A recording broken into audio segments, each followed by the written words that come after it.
The other big story in Europe, the political and economic future of Greece is lying in the balance right now. The parliament there will start the process to vote for a new president. Now, while it's partly ceremonial, the election may mean a difference between economic collapse and renewal. Filio Kontrafouri explains from Athens. A rather smooth process for 40 years, this time turned into a Greek modern drama. Greece's coalition doesn't have the required votes to elect a new president, and failure to do so would lead to an early general election, probably won by the city's opposition, the radical left party that vows to end austerity and clash with Greece's lenders, Europe and the IMF. It's a political calculation, I think.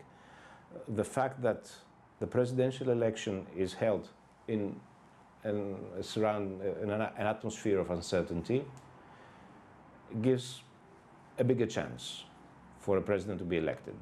And if he's not elected, it gives better chances to the governing parties in the general elections to come. The actual governing parties are playing the card of fear. Syriza is playing the card of renewal. Despite government promises to end the bailout in December, Greece got a 2-month extension to complete negotiations with its creditors on more painful reforms. That's a prerequisite to receive a safety credit line before it resumes borrowing from abroad.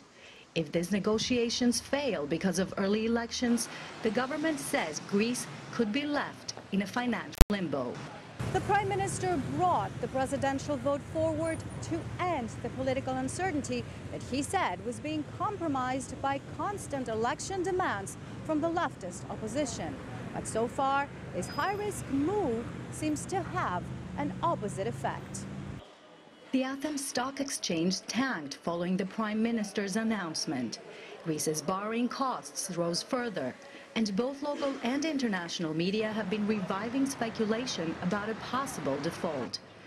This year, Greece returned to feeble growth after a 6-year recession.